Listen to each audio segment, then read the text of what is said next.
Halo semuanya, balik lagi di kanal aku dan semoga kabarnya sehat selalu ya. Nah, di video kali ini aku mau bahas tentang opening dari Olimpiade Paris kemarin. Ya, memang udah 2 minggu kemudian, tapi semoga masih ada teman-teman yang pengen cari tahu sebenarnya apa sih yang terjadi kemarin ketika opening Olimpiade Paris ya. Nah, skripnya sendiri aku udah bikin sejak opening waktu itu ya, mungkin di tanggal 27 atau 28 aku lupa tanggal berapa pastinya. Yang pasti aku sempat bikin waktu itu dan ya belum sempat diolah lagi dan paling ada beberapa informasi dari Twitter yang aku dapat mungkin aku bakal ceritain juga di sini ya.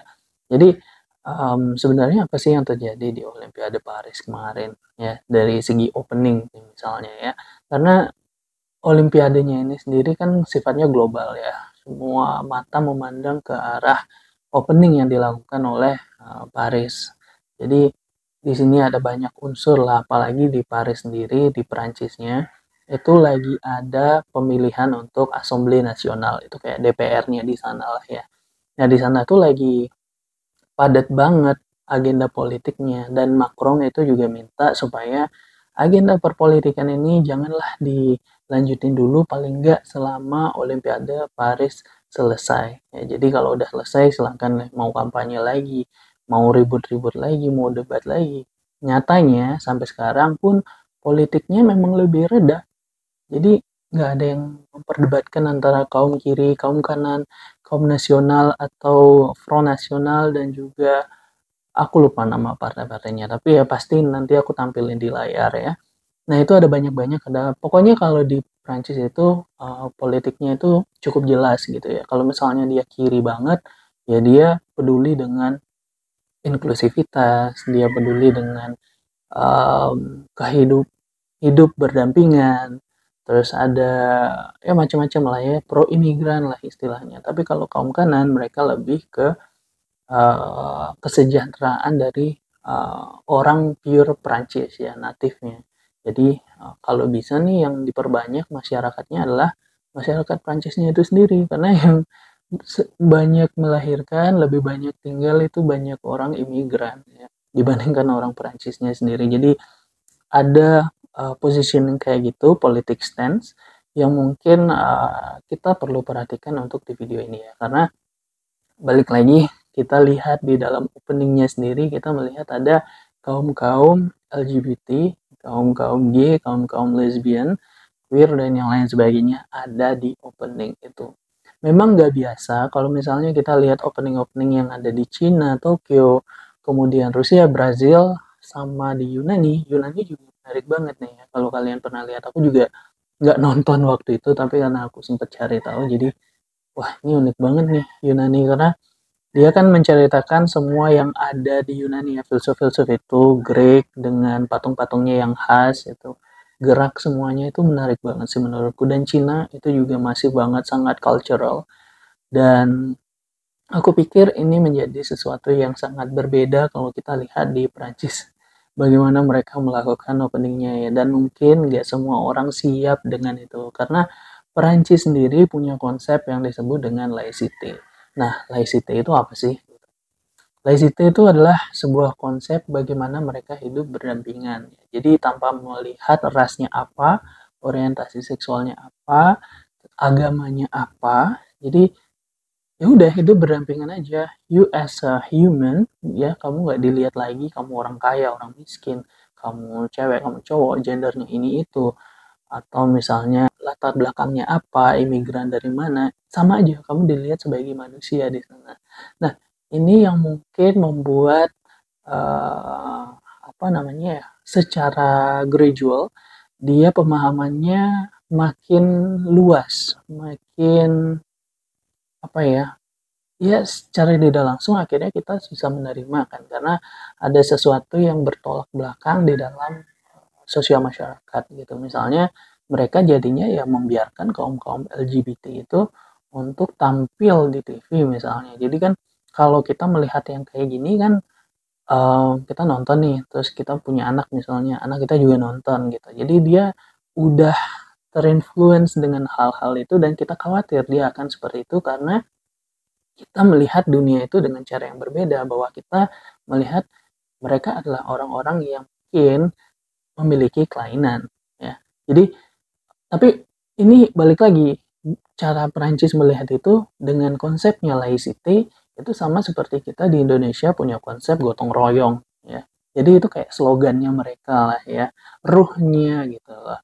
Jadi kalau kita tuh punya kehidupan gotong royong, saling bantu-bantu, ada upacara apa, ini bantu ke situ, ini bantu ke situ, dan yang lain sebagainya. Cara mereka hidup dalam sosial masyarakat seperti itu kalau kita ya. Tapi kalau di Perancis balik lagi ada konsep laicity. Tapi di Perancisnya sendiri pun ada perdebatan gitu. Seperti yang udah aku jelasin tadi, ada yang kaum kanan, ada yang kaum kiri. Jadi perdebatannya akan terus seperti itu ya. Tapi balik lagi, aku pernah bikin video tentang LGBT ya. Mungkin kalian pengen nonton itu, nanti aku taruh linknya di deskripsi, karena itu juga menjelaskan bahwa kaum-kaum LGBT itu ketika orang gay atau lesbian, mereka sebenarnya udah nggak dianggap lagi sebagai apa namanya, penyakit mental ya, yaitu udah orientasi seksual aja. Misal kalau kamu suka sama cewek ya, yang cowok suka sama cewek, ya udah, cowok suka sama cowok itu ya seperti itu gitu rasanya gitu ya.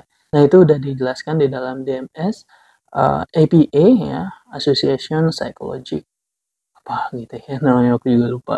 Pokoknya ada APA gitu, udah license kalau misalnya orang-orang LGBT itu bukanlah sebuah, khususnya yang gay dan lesbian ya, udah bukan lagi masuk kategori penyakit mental. Jadi mungkin ya itu ya, secara klinis sudah dibuktikan, terus konsep mereka seperti itu, jadilah boom, openingnya tuh kayak gitu langsung. Nah aku nggak tahu nih menurut kalian kayak gimana, karena aku sendiri yang kuliah di jurusan sastra Prancis juga jadinya melihat, ya udah, karena kehidupan mereka kayak gitu dan apa yang mereka terima di dalam sosial masyarakat mereka seperti itu, ya udah aku jadi mikirnya, oh, ya udah sih emang nilai-nilai luhurnya mereka kayak gitu tentang konsep laicity itu. Terus ya gimana ya, macam-macam lah ya mungkin persepsinya, kalau kalian juga yang menonton kebetulan punya nilai-nilai yang kita anggap benar itu kayak apa, jadi itu menjadi sesuatu yang salah.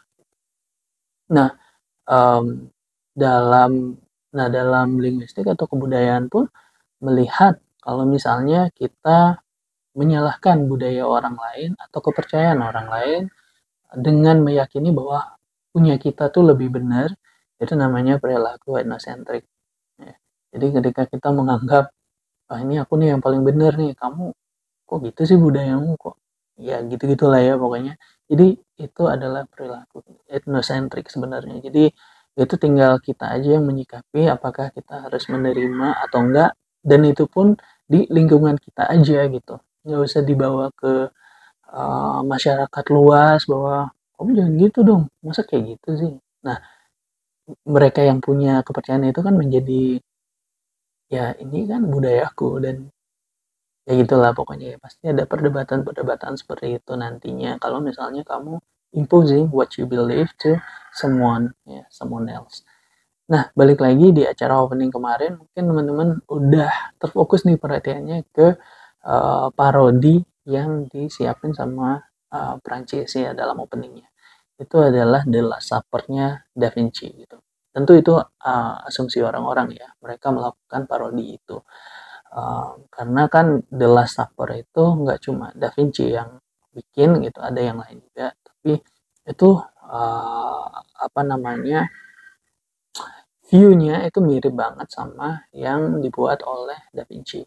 Nah orang-orang melihat ini sebagai sebuah mockery ya, atau hinaan, karena ya itu, masa orang-orang lesbian itu menggambarkan Yesus dan juga 12 apostolnya. Ini ini yang kemarin rame banget, bahkan nggak cuma di Perancis ya, ada kaum-kaum bishop yang, bukan kaum ya, sorry ya. Kalau bishop itu kayak orang tertingginya di gereja kalau nggak salah, aku tolong koreksi aja karena aku bukan orang Kristiani.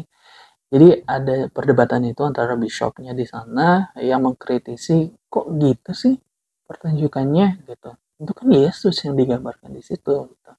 Nah, di sisi yang lain juga di Amerika, di Malta dan yang lain sebagainya, mereka juga komen tentang, ih kok gini sih, ih kamu main-main deh sama simbol Kristiani gitu. Kenapa sih kok openingnya jadinya kayak gini sih? Memang kita itu laicity tapi nggak gini juga. Nah, jadi ada perdebatan-perdebatan gitu yang buat opening kemarin jadi ada sisi mungkin lebih banyak sisi negatifnya ya dibanding positifnya, karena orang-orang ada juga yang komen kalau misalnya pertunjukan itu diselamatkan oleh Celine Dion dan juga Lady Gaga.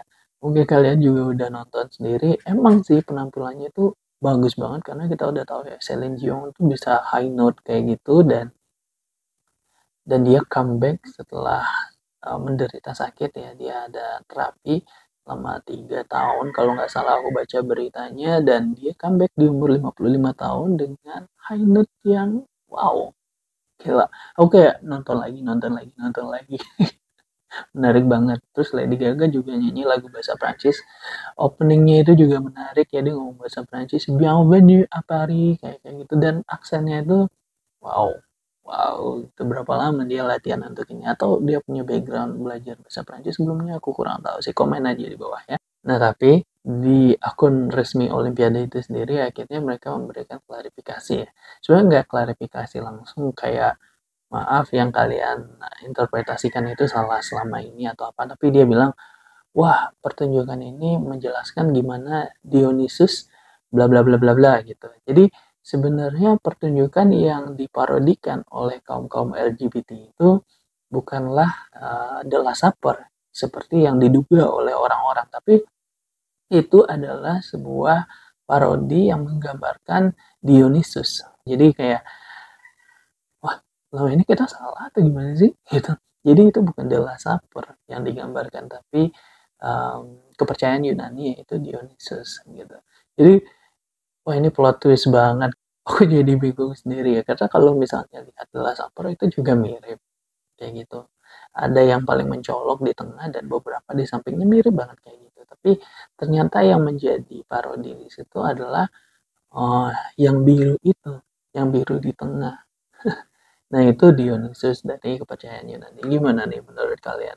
Aku juga bingung harus ngasih kesimpulan apa, tapi ternyata yang digambarkan itu adalah Dionysus itu sendiri. Oke, jadi mungkin itu aja yang mau aku sampaikan di video ini. Komen di bawah kalau ada perspektif yang lain dan punya point of view yang lain. Dan see you di next video.